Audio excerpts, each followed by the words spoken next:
where the American stage begins. NBC presents Best Plays with John Chapman.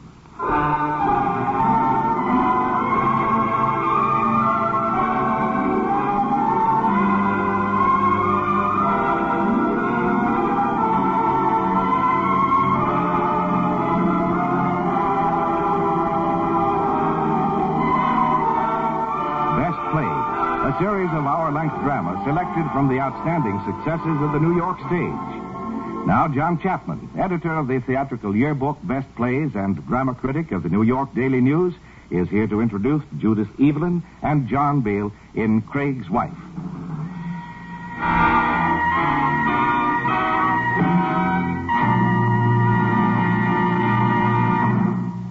Mr. Chapman. Our play this evening, George Kelly's Craig's Wife, was something of a surprise when it first appeared. It wasn't particularly astonishing that it won the Pulitzer Prize that year, for it was a beautifully finished piece of work. The surprise was that Craig's Wife had become a hit.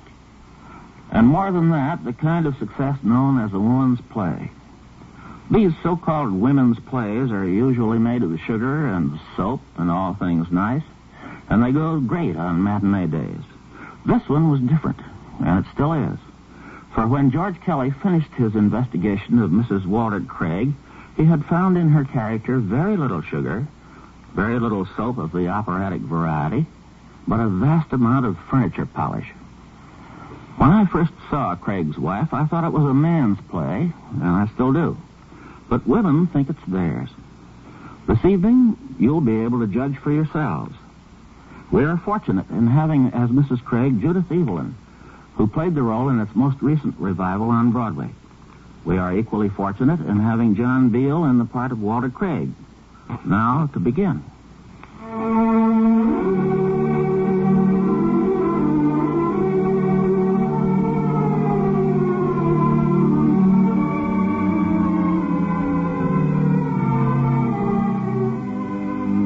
The time of our play is the present, or any time.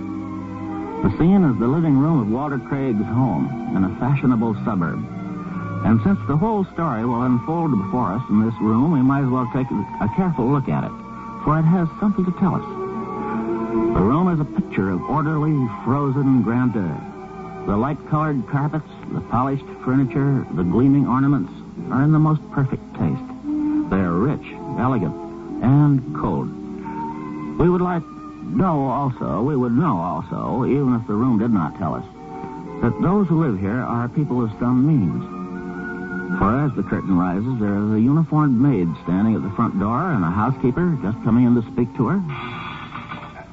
Did someone come in? No, Mrs. Harold. I was just getting the afternoon paper off the porch. Oh, well, bring it out with you when you come. Don't leave it laying around in here. Be just like the lady to walk in on us. I thought you said she wouldn't be back from Albany until Saturday. Yeah, that's what she said. But it's just as well to keep a day or two ahead of a woman like Miss Craig, Maisie. If she gets an idea there's a pin out of place around here, she'll take the first train out of Albany. Yes, didn't you tell me you worked out on Willows Avenue at one time? 2 years for Dr. Nicholson. Did you know any people out there by the name of Passmore? J. Fergus Passmore?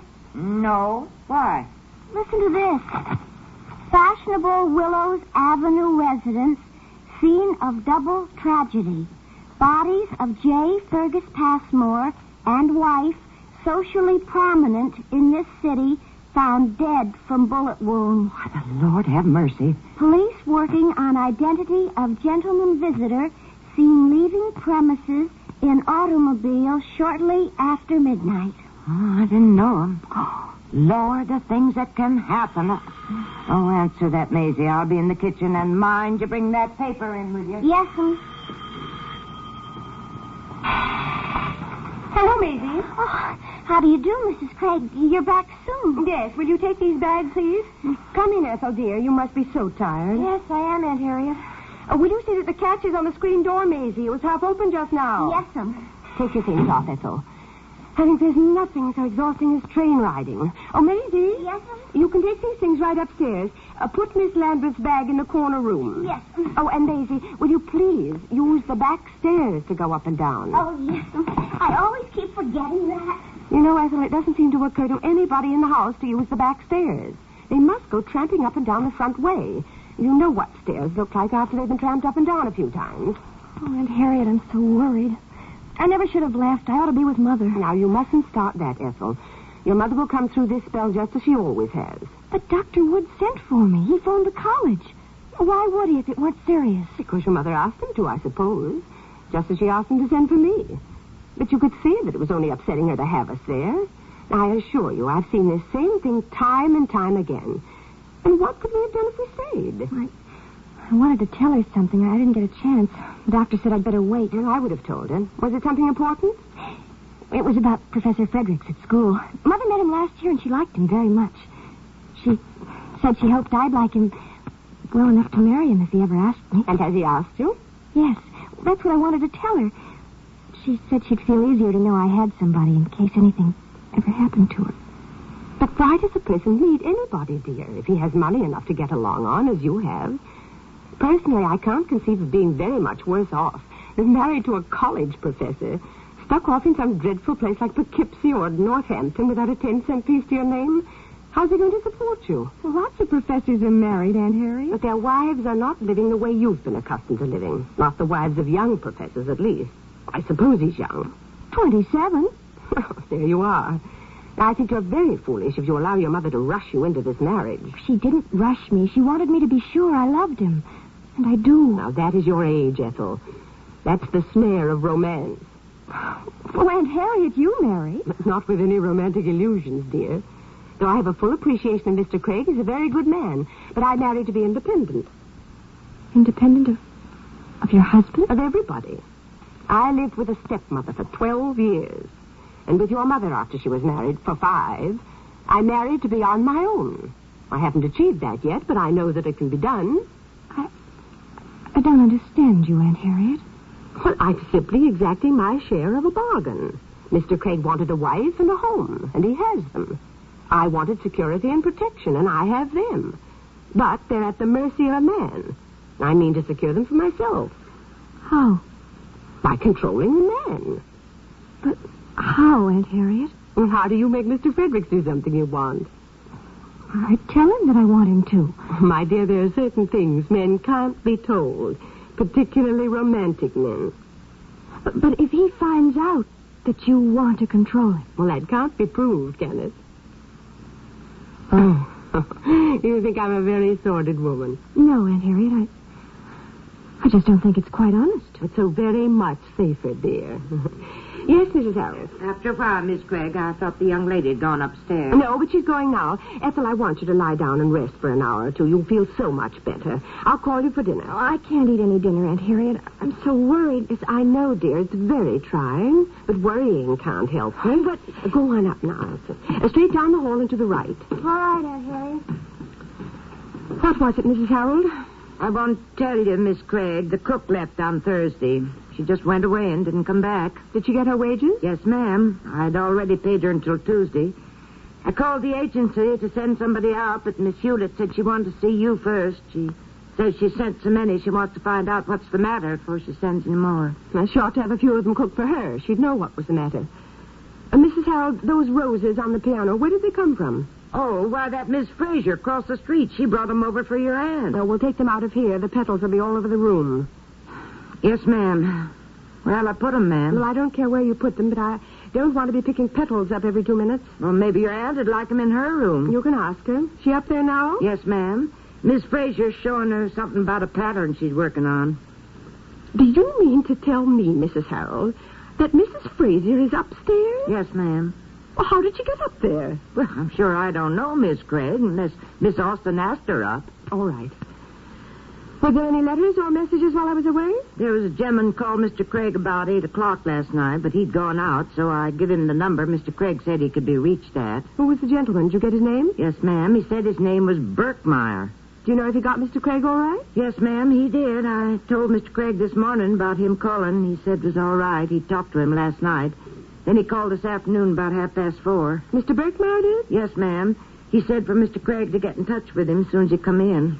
Would you remember the phone number, Mrs. Harold, the one Mr. Craig gave you? Oh, yes. I wrote it down here. Oh, here it is. It was Levering 3-100. All right, Miss Harold. Oh, and will you get another ball that belongs down here?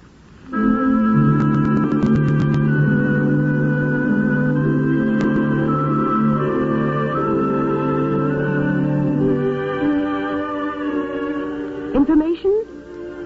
Could you give me the address of the telephone number Levering 3-100? Oh, you can't. All right, it isn't important, thank you.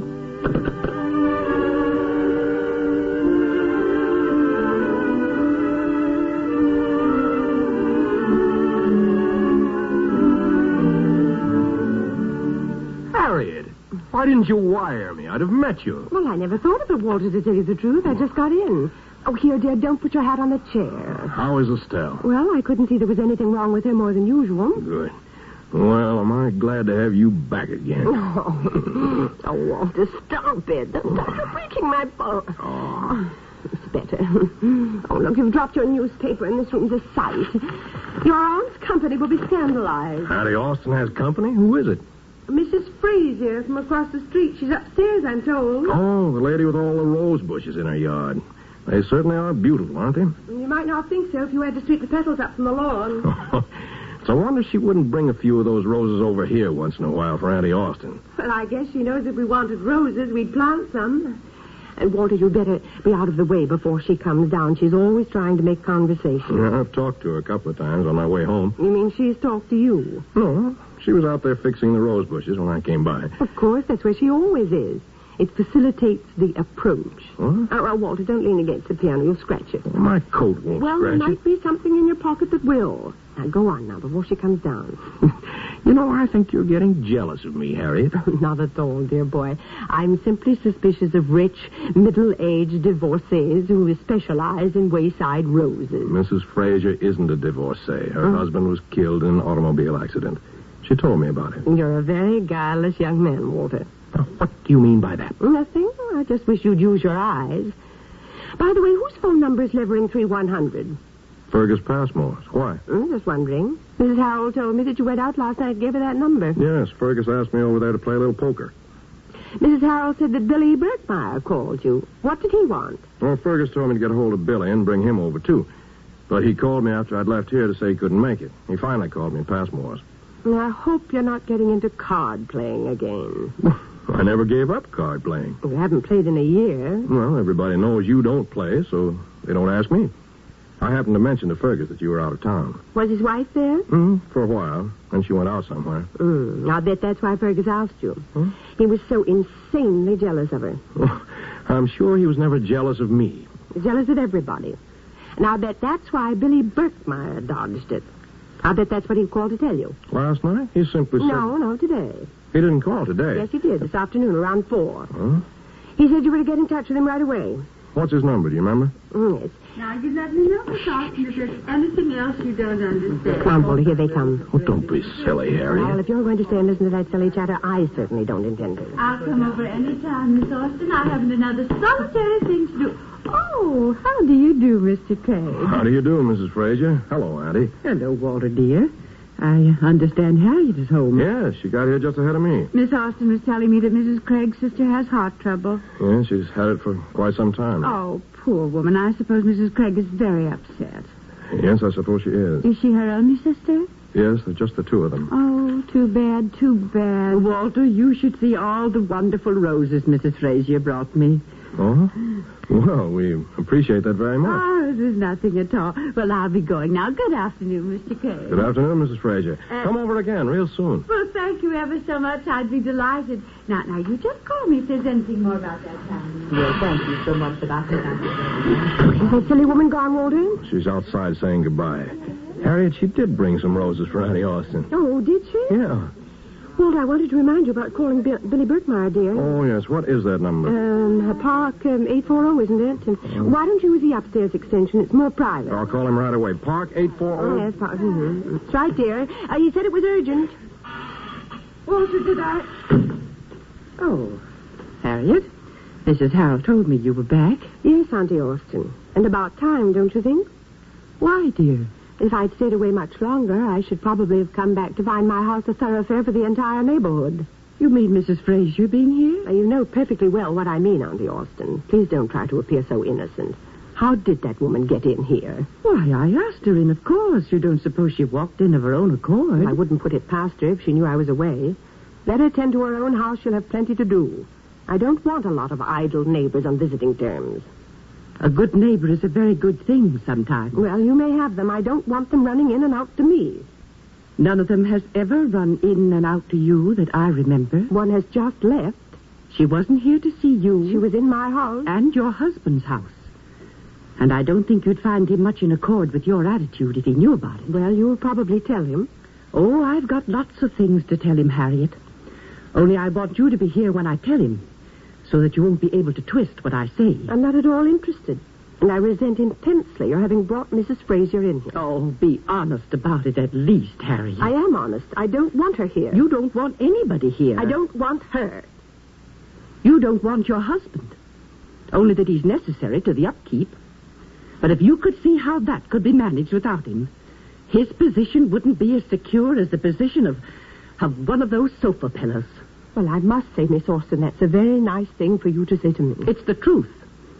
You want your house, Harriet, and that's all you do want.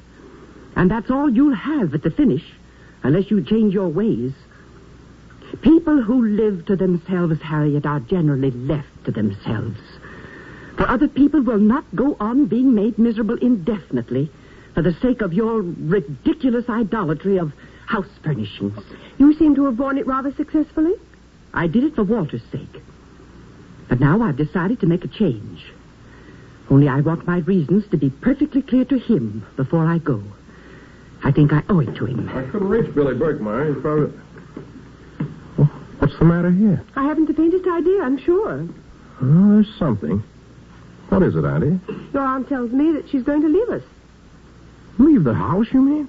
She finds my conduct of affairs here unendurable. I'll be obliged to you, Harriet, if you'll allow me to explain the reasons for my going. Auntie, I can't believe you've had any difficulty with anyone. Especially Harriet, who thinks the world of you. Now, what's Harriet done? I'll tell you what I did. I objected to Auntie Austen's having brought that woman across the street in here while I was away. Mrs. Fraser? Well, what's the matter with her? She's a vulgar old busybody. That's what's the matter with her. She's been trying to get in here ever since we've been here. What do you mean? Harriet is provoked, Walter, because she has allowed herself to be tempted off form. She would prefer to have excluded Mrs. Fraser by the usual method. The one that's been employed in the exclusion of every other man and woman that has ever visited here. I don't understand what you mean, Auntie. That's the danger, Walter. That you don't understand. If you did, it would be scarcely necessary to warn you. Warn me? Of what? Of your wife. What are you laughing at, Harry? She isn't really laughing, Walter. She's whistling in the dark. Oh, dear. She's terrified that her secret has been discovered. Oh, really? And what is my secret? I think it's hardly necessary to tell you that. She means that I've been trying to poison you secretly, Walter. Not so secretly, Harriet. Well, I'm sorry I must go, for I'm sure this is going to be very amusing. I have asked Harriet to stay, Walter. Well, I don't intend to stay. I've something more important to do than to listen to a lot of absurdities. I wish you'd tell me what's happened here, Auntie. Well, that isn't so easy, Walter, to tell a man. Walter, why do you suppose your mother asked you to promise her when she was dying that you'd take me with you when you married? It was because she knew her woman, Walter. The woman you were going to marry. You mean that Mother didn't like Harriet? Nobody could like Harriet. She doesn't want them to. Well, I like her. Oh, you're blinded by a pretty face. Well, what's she done? She has left you practically friendless, for one thing. Oh. Because the visits of your friends imply an importance to you that is at variance with her plan. So she's made it perfectly clear to them by 1,000 little words and gestures that they are not welcome in her house. Because this is her house. You know, Walter. The house is what Harriet married. She didn't marry you. You simply went with the house as a more or less regrettable necessity. I can't believe that, Auntie. Walter, how long is it since any of your friends have come here? Well... And why don't you ever go out anymore? Well, It's because nobody asks you, Walter. They're afraid you might bring her, and they don't want her, because she's made it perfectly clear that she doesn't want them. They reckon without you in their social life now, and they'll soon begin to reckon without you in their business life. Now, that's Walter, ridiculous. listen. The other day, I happened to be seated in a restaurant near two of your old friends. Well? A man and a woman came in and sat at another table. And the wife immediately proceeded to tell the man how he should sit down. And after he sat, how he should, that he was down. And so on. And I distinctly heard one of your friends say to the other, "Listen to Craig's wife over there. Oh. That's only a straw in the wind, Walter. She's ruining you. And I can't stand by to see it." Oh, now, Auntie. I can see there's been some misunderstanding between you and Harold. Oh, Walter. I can't let you leave this house. I promised Mother. I'm sorry. Oh, I couldn't feel worse if it were Mother herself leaving. Be glad that it isn't your mother, Walter. She would have left long ago.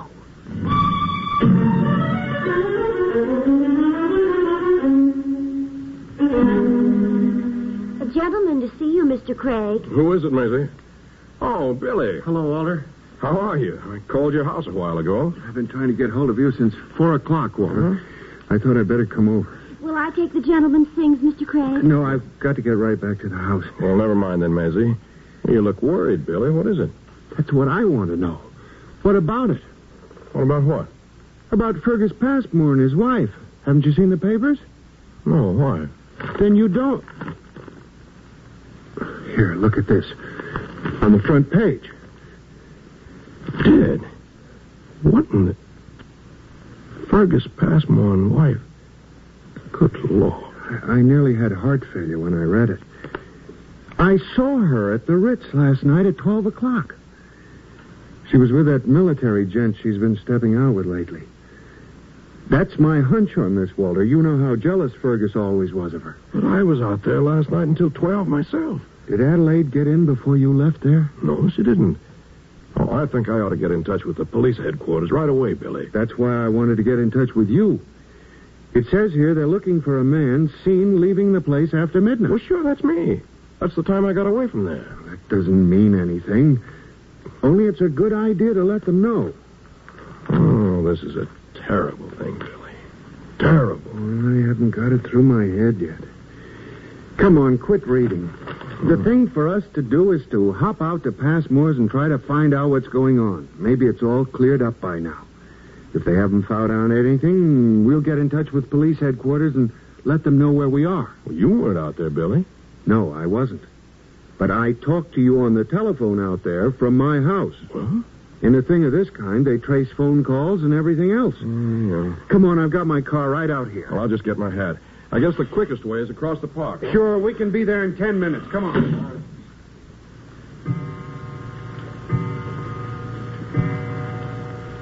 Walter? Did you get... Walter? Oh, for heaven's sake. Maisie? Will he ever stop leaving things? Maisie, will you come and take this newspaper? Newspapers, everything else all over. What? Bodies of J. Fergus Passmore and wife? No.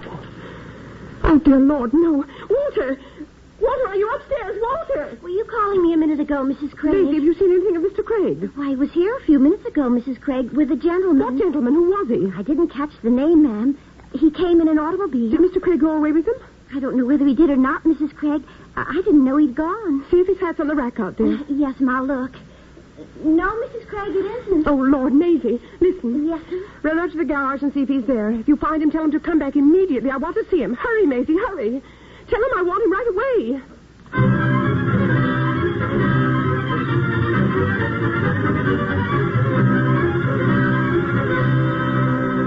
He isn't there, Mrs. Craig. Are you sure, Maisie? Yes, ma'am. Both the cars are in there, Mrs. Craig. I looked. I guess he must have went away with the gentleman. All right. I'll answer that. Yes, ma'am. Oh, Maisie. Yes, ma'am. Go up and see that my niece's door is closed. Yes, ma'am. Be very quiet and don't disturb her if she's asleep. I won't, Mrs. Craig.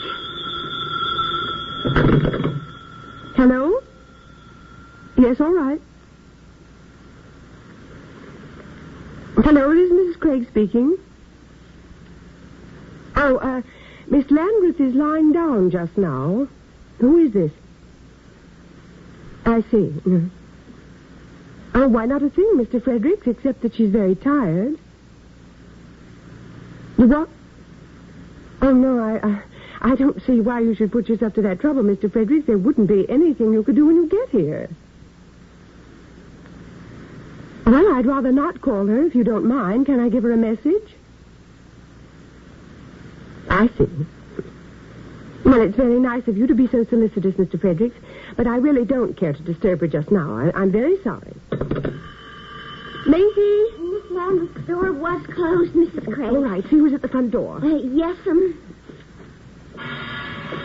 Is Mr. Craig in? No, sir. He went out about 20 minutes ago. Oh, you expect him back? I couldn't say, sir. I guess he'll be back in time for dinner. Is his wife in? Yes, sir. Will you step in? Sure. Who is it, Maisie? Good evening, ma'am. You Mrs. Craig? Yes. I called to see Mr. Craig, and maybe you could give me the information I'm looking for. Yes? I'll tell you what it's about, Miss Craig. I suppose you've seen in the paper about this affair out on Willows Avenue? You mean that shooting affair? Yes, at the Passmore It's a home. dreadful thing. I've just been reading it here. Was it a robbery or something? No, there wasn't anything taken. Of course, it could have been an attempted robbery. Are you working on the case? Yes, ma'am. My name's Cattell. I'm from police headquarters. Oh. Well, that doesn't need to alarm you, Mrs. Craig. There's no particular connection here. Well, I'm very glad to know that. No, this Passmore affair looks to me like a pretty clear matter of jealousy. Of course, there was a man seen leaving the house around midnight, but that wouldn't account for the death of Mrs. Passmore because she didn't get in until after 3 o'clock. I see. But you understand, we have to follow up on any little outside clue that might throw any light on it. That's what I want to see Mr. Craig about. You mean you think Mr. Craig might be the man that was seen leaving there last night? Oh, no, that's not it. They could have had any number of visitors during the evening. Yes, that's very true. We've had a report late this afternoon, Mrs. Craig, that there was a call made on your telephone here asking for the address of the telephone number Levering 3100. And that happens to be the Passmore telephone. But you mean somebody called from here? Oakdale, 623, that your number? Well, yes, but I can't imagine who it would be. The report says it was a woman's voice. Well, how extraordinary. Although it might have been one of the servants, it probably saw it in the paper and was curious to know where it was. Well, you see, ma'am, the address is in the paper and the phone number isn't. It's curious why anyone would have that particular phone number and not the address when it's been in all the paper since 2 o'clock. And this call wasn't made till after 5. And it does seem strange. Yeah. Has this phone been used at all, to your knowledge, Miss Craig, since 5 o'clock this afternoon? Why, I answered a call a few minutes ago from Northampton, Massachusetts. Well, would you know if anybody from outside has been in here since 5 o'clock? Well, there was a neighbor, Mrs. Frazier, from across the avenue. She brought some roses, but I scarcely think she would have used the phone. I'll ask my husband's aunt if you like. If you don't mind. No, not at all. Miss Austen? Miss Austen? Yes? Would you come down for a minute or two? Why, of course. She'll be right down. I suppose I'd better call the servants, too, hadn't I? Yes, I'd like to see them for a minute. Maisie, would you come here for a minute? Mind if I use this phone, Miss Craig? No, not at all. Go right ahead.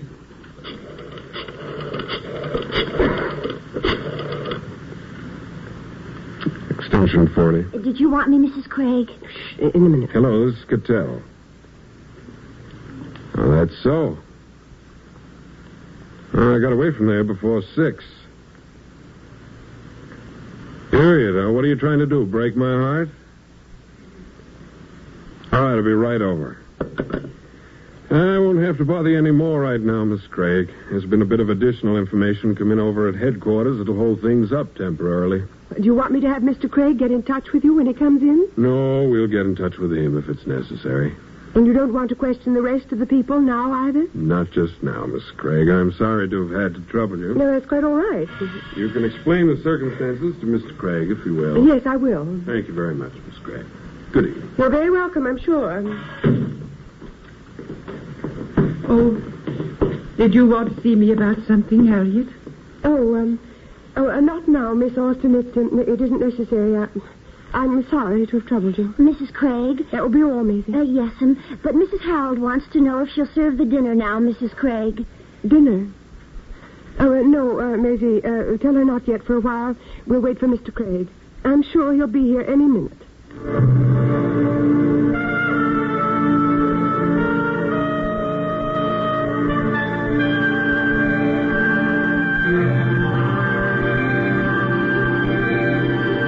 I'm John Beale. This is NBC, the National Broadcasting Company. Enjoy the finest in radio around the clock on KFI, Los Angeles. Make it happen here. Be a winner with your community chest. The goal is within reach for the first time in 8 years. You can help today. If you haven't given, give now. If you have given, try to give at least $1 more. Time's short and the need is great. Send your check to Community Chest, Los Angeles 17 by December the 16th.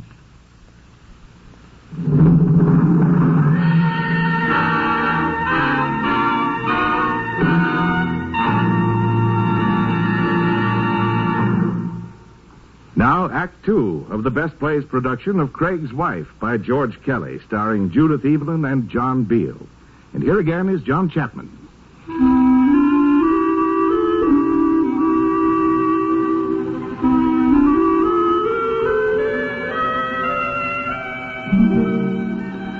Into this carefully planned life of Harriet Craig, an event has come which she cannot control, which, therefore, she hates and fears. Now, in agitation and panic, she is waiting for her husband to return home. She has not long to wait, for just after 7 o'clock... Walter, where have you been? I've been out with Billy Birkmeyer, Harriet. Why? Haven't you seen the evening paper about Fergus Passmore and his wife? Yes, I've seen it. I've been nearly out of my mind for the last hour. I couldn't find you anywhere. I went out with Birkmeyer. Maisie said there'd been a man here in an automobile, so of course I didn't know what to think. I thought probably you'd been arrested or something. What would I be arrested for? Why, in connection with this thing, of course. The police are looking for you. You know that, don't you? The police? What for? Well, why do you suppose? Doesn't it say in the paper there that you were seen leaving Passmore's house at 12 o'clock last night? It doesn't say I was seen leaving there. It says a man. Who else could it have been but you? I don't know that. Oh, don't be absurd, Walter. Someone must have seen you. Somebody always sees. Nobody that I know. A man? Who else could it have been but you? I don't know that. Oh, don't be absurd, Walter. Someone must have seen you. Somebody always sees. Nobody that I know of. Well, the police were here anyway. Did they say I was seen last night? I don't remember what was said. I was too upset. I was never placed in such a position in my life. I didn't even know where you were. Well, Birkmeyer and I drove out to Fergus's. Oh, what in heaven's name for? Do you want your name dragged into this thing? Well, my name will be dragged into it anyway, won't it? You say they've already been here. They were simply looking for information. And they'll very likely come back. But you don't have to go out looking for them, do you? Well, you can't be playing games at a time like this, Harriet. No, and you don't have to go rushing out to meet a lot of scandalous publicity either. Why, to be in every newspaper in the country. Well, that wouldn't bother me in the least. My conscience is clear. Oh, don't be so absurdly romantic, Walter. If you've had nothing to do with it... What do you mean, if I've had nothing to do with it? Don't go picking me up on every word. Did the police say when they'd be back? I don't remember. Well, have they been to any other of Fergus's friends? I think I'll call up Birkmeyer and see if anybody's been there. Now, wait a minute, Walter. You're not going to do anything of the kind. Get away from that phone. Well, what's the matter? Don't you realize that phone is being watched? And they're probably watching Birkmeyer's, too? What for? Birkmeyer called you last night at Passmore's, didn't he? There's undoubtedly a record of that call. Well, that wouldn't involve my name. It would if the operator listened in. Do you think she has nothing to do but listen in on calls? She listened in on this one, didn't she? On which one? What? What did you say?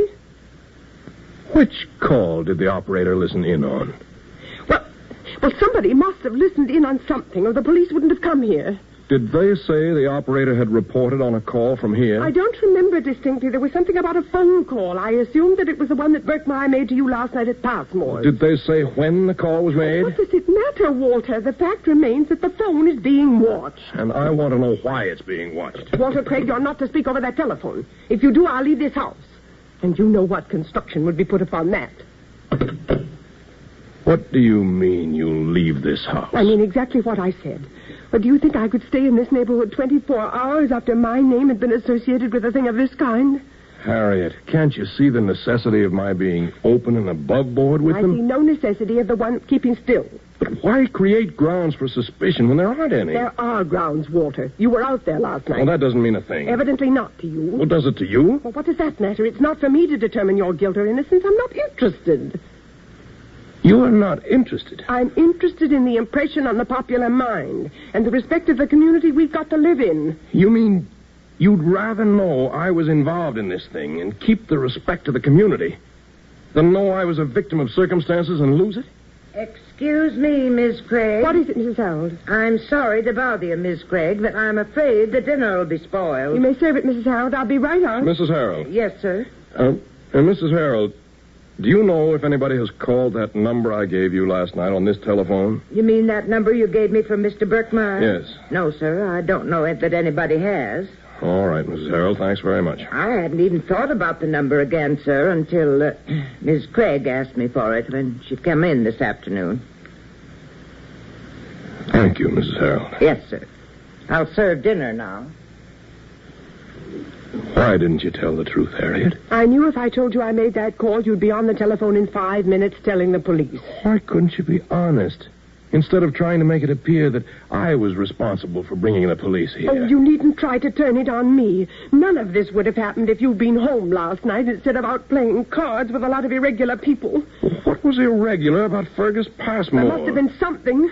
I knew as soon as my back was turned you'd be out with your friends again. That's why I came home. And what has your back being turned got to do with my visiting my friends? You wouldn't have been visiting them if I'd been here. Well, what would you have done? Locked the door on me? That wouldn't have been necessary. You haven't been visiting them in the last 18 months, have you? No, I haven't. And they haven't been visiting you either? No. Well, my aunt said a while ago that you'd driven all my friends away from this house. there are ways of getting rid of people without driving them away from the house. She also said you were trying to get rid of me, Harriet, without actually driving me away from the house. I don't know what you're talking about. How perfectly she knows you, Harriet. And here I felt sorry for her, thinking she was getting a little old and suspicious, particularly when she said you had excluded my friends. Do you think I wanted my house turned into a tavern? Well, my friends never turned my mother's house into a tavern. Well, they didn't play poker at your mother's house till all hours of the morning. Every Thursday night for 10 years. Well, evidently your mother and I had very different ideas of our house. Yes, very different. But don't make any mistake, Harriet, about my thinking you didn't want my friends here simply because they played cards. You didn't want them because, as my aunt says, their visits implied an importance to me that was at variance with your little campaign. A campaign that was to reduce me to one of those wife-ridden sheep that's afraid to buy a necktie for fear his wife might not approve of it. Oh, don't make yourself out such a martyr. You've had your share of this bargain. Bargain? Is that what this marriage is to you? You've been playing safe, haven't you? Right from the start. You've been exploiting me consistently in your shifty little business of personal safety. And now you throw me open to suspicion in this murder. Just to preserve that safety. I've been trying to preserve my home. That's all I've heard from you since the day I married you. Well, what else has a woman like me but her home? Well, hasn't she her husband? She could lose her husband, couldn't she? Well, couldn't she lose her home, too? Not if she knew how to secure it. Well, that's the point, Harriet. If she knew how to fix it for herself. Well, what if I have fixed it? I saw what happened to my own mother from being one of those I will follow thee, my husband, women. Her home mortgaged over her head for another woman till she could do nothing but die of a broken heart. And the other woman came in as my stepmother. But the house was never mortgaged over her head, I'll promise you. She saw to it that it was put in her name, and she kept it there. Well, why didn't you ask me to put this house in your name? Would have been more honest. I haven't done anything that wasn't honest. How would you know, Harriet? I've simply tried to be practical. I don't reproach you, Harriet. You simply married the wrong man. I married a romantic fool. That's what I married. How well we understand each other now, Harriet. Well, I understand you anyway, and you ought to thank your God that I do, for I don't know what would become of you if I didn't. The presumption of you. What? The presumption that you could make a remark like that. You Excuse me, Mrs. Craig. But you could set yourself up to control Yes, me. Maisie. As though I was some sort of mental incompetent. What is it, Maisie? Excuse me, ma'am, but Mrs. Harold sent me to see if you were coming in to dinner. Well, yes, right away. Mental incompetent. But I want to see you for a minute first, Maisie. Yes, ma'am. Romantic fool. Make a show of yourself in front of Maisie. Maisie, what is this card here? Why, it's the society card, Mrs. Craig, of the Mutual Benevolence. Well, what is it doing here on the mantelpiece? Couldn't you find any place for it but back of that ornament? Why, I was... After all the times I've told you never to put anything on that mantelpiece. Yes, you have told me, Mrs. Craig, but when I why came do you in... do it? Must I keep telling you the same things indefinitely? Now, you know perfectly well I never allow anyone even to dust that mantelpiece but myself. And yet the minute my back is turned, you use it as a catch-all for everything in the house. Mrs. Harold asked me something when I am came not in, and interested in what anybody asked you. That does not excuse you. I've told you over and over again never to put anything back of those ornaments, and you deliberately disobey me. But, Madam, And when a girl will not do as she is told, the best thing for her to do is to go someplace where she will be made to do it. So I want you to get your things together tonight and leave this house tomorrow morning. Yes, Mrs. Craig. Here's the card. Find some place for it besides back of an ornament. Yes, but... And tell Mrs. Harold to save the dinner. I'll be down in 2 minutes. I'm going up to see what my niece wants for her dinner. Oh, and Walter, you'd better go out and get your dinner before it gets cold. The dinner. She says the dinner will be cold.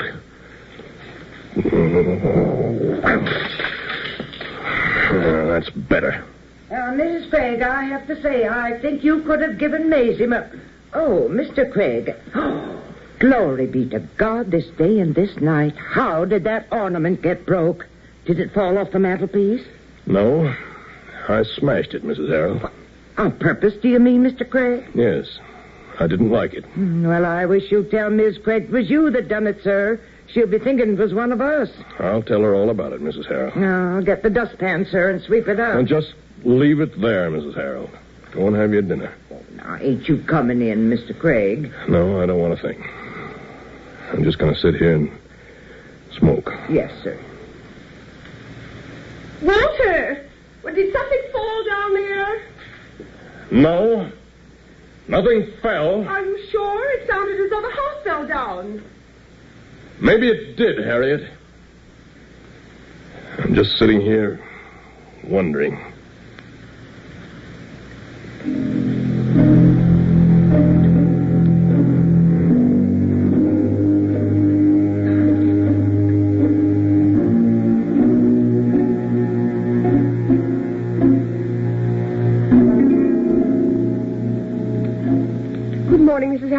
Has the morning paper come? Yes, ma'am. Mr. Craig's reading it out on the porch. Well, what is he doing up so early? Well, I don't think he was to bed, ma'am. He was sitting here in this big chair last night, and again when I come in this morning. What are you sweeping up there, Mrs. Harold? Why, it's that center ornament from the mantel, Miss Craig. It got broke last night. What? Oh, my Lord, not the beautiful statuette. It certainly is too bad. That's a beautiful thing, a beautiful, beautiful thing. I suppose Maisie broke it for spite, didn't she? Mr. Craig said he broke it, Miss Craig. Said he didn't like it. Tell Maisie I want to see her. Well, she isn't here, Miss Craig. She left already. Mr. Craig said he'd tell you all about it, ma'am. All right, Mrs. Harold. Take those pieces out of here. Yes, ma'am. Walter, come in here for a moment, will you? Good morning, Harriet. Oh, Walter, what does the paper say about the Passmore thing? You're quite safe, Harriet. Fergus's brother got in last night from Pittsburgh with a letter Fergus had written to him intimating his intentions. Then Fergus did it himself. I always told you he was jealous of his wife. He did it because she was dishonest. Well, isn't it lucky I didn't allow you to telephone last night and make a show of us all? Now, listen, Walter, don't go out there to the funeral or anything. There's no use starting anything now when it's all over. Anything else on your mind? Well, yes, there is. I want to know about that ornament that was broken here last night. Mrs. Harold says you told her you broke it. So I did. What were you doing, leaning against the mantelpiece as usual? No, I smashed it, purposely. But why? Why would you deliberately break a beautiful, expensive thing like that? I didn't break it. But you just said you did. I said I smashed it into 1,000 pieces. And then I smoked cigarettes, one after another, until I had your Sanctum sanctorum here, all nice and messy and littered up with ashes and cigarette butts. Oh, I was really a whale of a fellow around here for about an hour last night. You should have seen me. Did you go out of your mind? Oh, I was never clearer in my mind. I was going to smash all the little ornaments. Those gods you'd set up in this temple here and were worshiping before me. I was going to put my house in order, including my wife, and rule it with a rod of iron. Walter. Well, I don't wonder that it amuses you. It amused me, too, when I realized the truth of what you called me, a romantic fool. But I'm sorry you didn't see me anyway. I think you would at least have appreciated the sincerity of my attempt to continue here as your husband. What do you mean, your attempt? The role is just not for me, Harriet. I can only play a romantic part.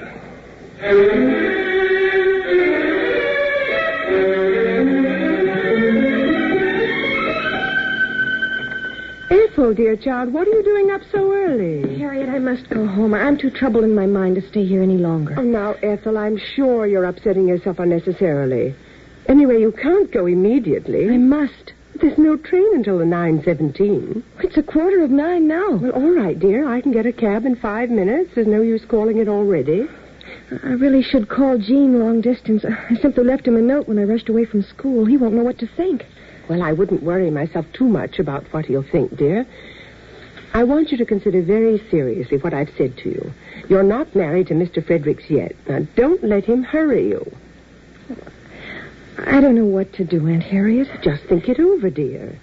You don't want to be a burden to him, do you? Of course not. Well, what else would you be? Now, just remember, there's no hurry about anything. Now, go into the breakfast room, dear. Mrs. Harold will give you your breakfast. Oh, Aunt Harriet, I couldn't touch a thing. You can't start on that trip home without something, Ethel. Yes, I have them here in my bag, Mrs. Harold. Oh, is that Miss Austen? I haven't had a chance to speak to her yet. Well, you'll have time after you've eaten, dear. Go on in. All right, Aunt Harriet. Just put them out on the porch, Mrs. Harold. All right, Miss Austen. Then they'll be ready when the taxi comes. Oh, Harriet. Are you leaving already, Miss Austen? yes, I always like to get an early start. Are your things ready? Yes, Mrs. Harold helped me to pack last night. I'm taking 2 bags. I'll send an expressman for the rest. What are your plans, if I may ask? You may. I'm going to the Ritz now. After that, I'll do what I've always wanted to do, travel. Far and wide. So that I shan't become little. I have a deadly fear of that. Have you seen Walter this morning? No. I'll write to him and let him know where I am. Well, do that. He'll be so interested. Yes, I think he will. And now, if you'll excuse me, Harriet, I'll sit on the porch until my taxi comes. Your bags are outside, Miss Austen. Thank you, Mrs. Harold. Goodbye, Harriet. I hope you never have regrets. Oh, goodbye. Mrs. Harold, my niece is in the breakfast room. I want you to give her some breakfast. I've left everything ready out there, Miss Craig. Why, where are you going? I'm going with Miss Austen, ma'am. Indeed. She was telling me last night she was going to leave here, and I said I thought I'd be leaving pretty soon myself. So she said if I was going anyway, she'd like to have me with her. Without giving me any notice? You didn't give Maisie much notice, Miss Craig. You understand that I shall have to tell Miss Hewlett? Oh, Miss Hewlett knows. Tell you the truth, she's surprised I didn't leave long ago. She told me when I come here, if I stayed a month, I'd be the first one out of 7 that did. What about your keys? I left them all on your dressing table upstairs and the money I had left over. Well, I'll just go and check out before you go. You just do that, Miss Craig. And I hope your next place will be as easy as this one has been. Oh, don't you worry about me, Miss Craig. Nobody belonging to me ever died in the poorhouse.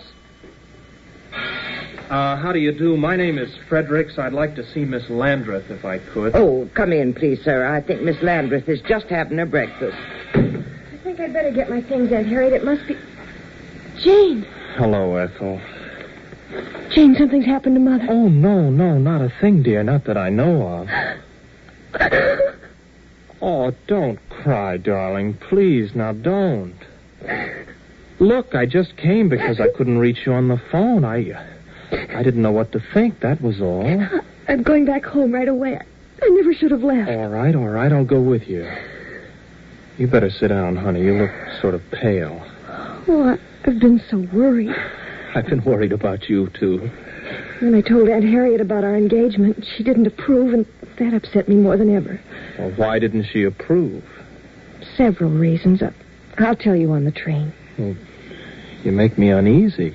She didn't make me think of not marrying you, but whether it might not be wise to postpone it. Oh, no, it wouldn't be wise, darling. It isn't a good idea to postpone a thing like marriage. So many things can happen, and I don't want anything to happen. Oh, Jean, darling. Oh, I beg your pardon. Oh, Uncle Walter, please come in. This is Mr. Fredericks, the young man I'm engaged to marry. Well, I certainly am glad to meet you. A pretty lucky fellow, don't you think, Mr. Craig? I should say so. Is it all set? Well, I hope so, though Ethel seems to feel a little nervous about it. Oh, it isn't that. I was saying I discussed it with Aunt Harriet, and she seemed to think I hadn't considered it enough. What did she want you to consider? Well, she said, on account of my age, she didn't think I appreciated the practical side of marriage enough. That's the one side of marriage that shouldn't be appreciated too much, Ethel. It's a lack of faith in each other. Right, Mr. Craig. The thing to consider is whether we love each other. Of course. And one other thing. Whether or not you're both absolutely honest with each other. It doesn't seem to me that there's very much else to worry about. What? We're going back on the 9:17, Uncle Walter. Would you know the number of the taxi cab company? You won't need a cab. I'm leaving right now. I'll drive you. Oh, that'd be very kind. I'll go get the car. It won't take me a minute. Ethel, did your aunt tell you that I called you last night? No, she didn't. I called here about 7 o'clock. She said you were asleep. I couldn't have been. Well, anyway, she might have known I'd want to talk to you. And she didn't tell me this morning either. I'm going to ask her about it. Aunt Harriet? Aunt Harriet? I want to say goodbye to her anyway. I'll wait outside, Ethel. Don't you want to meet her? I don't think she wants to meet me. Were you calling me, Ethel? Yes, Aunt Harriet. Did you have your breakfast? No, I'm leaving. Uncle Walter's going to drive Mr. Fredericks and me to the station. Mr. Fredericks? Oh, where is he? I should like to meet him. He thought you probably wouldn't care to. Well, how absurd. Why not? Aunt Harriet, why didn't you call me last night when Mr. Fredericks telephoned? Because you were asleep, dear. I wasn't asleep. I sent Maisie to your room. She said your door was closed. She could have rapped. Well, what was the sense of upsetting you, dear? Because it was important. I asked him if it was important, and if he wanted to leave a message, and he said no. Why didn't you tell me this morning that he'd called? Now, please, Ethel, dear, I shan't answer any more questions about Mr. Fredericks. He's going back with you, I suppose. Yes. Well, I'm glad you won't have to go make the trip alone. Aunt Harriet, is Uncle Walter leaving you? What on earth put that into your head, Ethel? Something he said when I told him I was going to be married to Mr. Fredericks. He said the only thing we needed to consider was whether or not we were absolutely honest with each other. And I was wondering if he'd found out. Found out what? Ethel, you all set? Yes, Uncle Walter. Goodbye, Aunt Harriet. Goodbye, dear. I'll write you as soon as I get home. Yes, do, dear, and let me know how your mother is. Yes. I'm ready, Uncle Walter. You get in the car, Ethel. I'll be right with you. Are you going to the office now, Walter? Yes, it's nearly 9 o'clock. I left the key to the garage and some papers for you upstairs, Harriet. If you should want me for the next week or two, I'll be at the Ritz. Oh, now listen to me, Walter. Craig, you're surely not serious about leaving this house. I should think that would please you. It's so practical. Oh, don't try to be funny. What's so practical about a man walking out and leaving his wife and his home? I have no wife to leave, for you've neither loved nor honored me. Well, you married me, whether I did or not. And you married a house. And I'll see that you have it, just as though I were here. You'll be here, unless I'm very much mistaken. You don't know your man, Harriet. What did I do last night that was so terrible? You showed your hand, that was all. I kept you from making a fool of yourself. And you showed me how I could avoid making a fool of myself in the future. Well, you're certainly not beginning very auspiciously, I can tell you that. Well, at least now I'll be a self-respecting fool. And that's something I never could be if I stayed here, knowing that you hadn't always respected you. Now, don't try to soften the blow, Harriet, because I assure you it isn't necessary. But I wonder that with all your wisdom, it never occurred to you that one can't play a dishonest game indefinitely. I haven't played any dishonest game. Possibly not, according to your standards. But I think you have.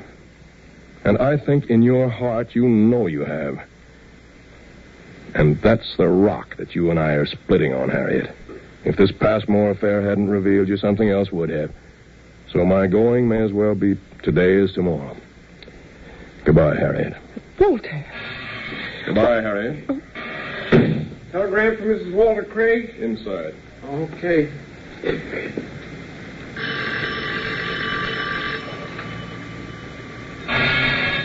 Yes? Telegram. Sign here. Oh. Thank you. Thank you.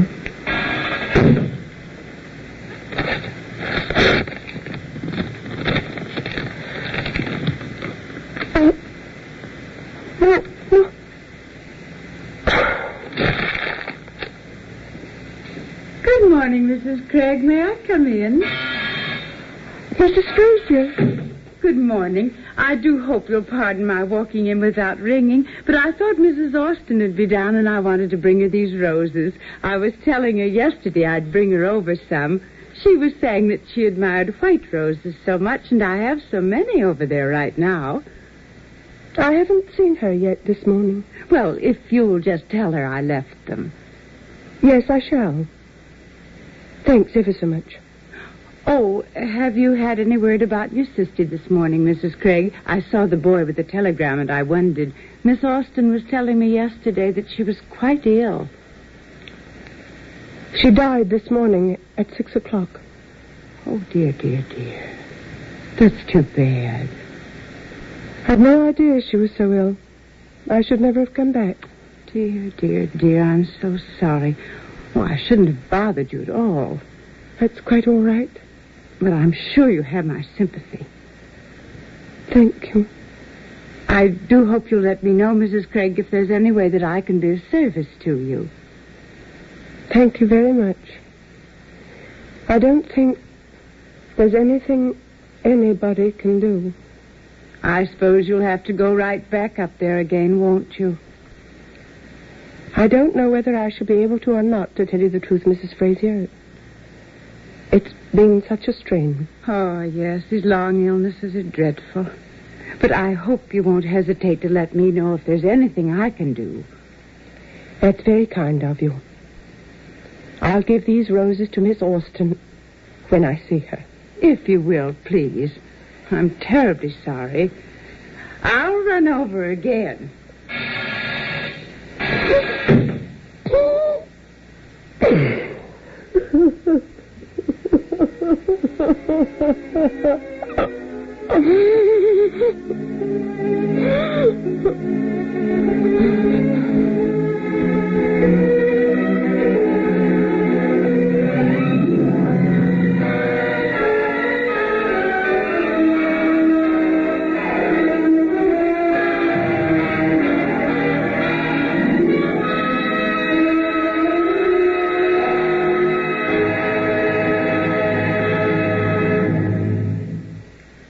You have just heard the Best Plays production of Craig's Wife by George Kelly, starring Judith Evelyn and John Beale. And here again is your host, drama critic John Chapman. It was Auntie Austen who said, people who live to themselves, Harriet, are generally left to themselves. Well, what did you think of this best play? Was it a man's play or a woman's?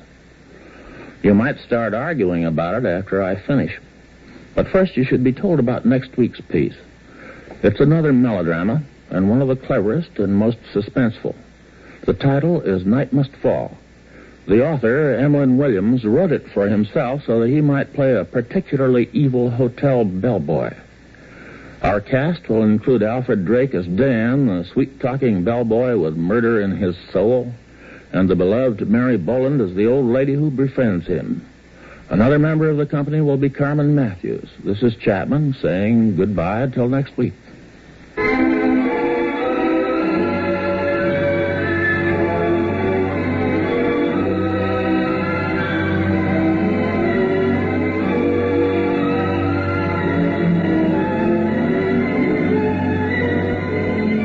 Craig's Wife by George Kelly was adapted for radio by Clarice Ross. Heard in the cast were Irene Hubbard as Mrs. Harold, Patricia Hosley as Maisie, Jane Webb as Ethel, Virginia Payne as Mrs. Frazier, Ethel Wilson as Aunt Austen, John Gibson as Billy Berkmeyer, Ross Martin as Officer Cattell, and William Redfield as Gene Fredericks. Best Plays is an NBC production supervised by William Welch and directed by Fred Wade. This is Robert Denton speaking.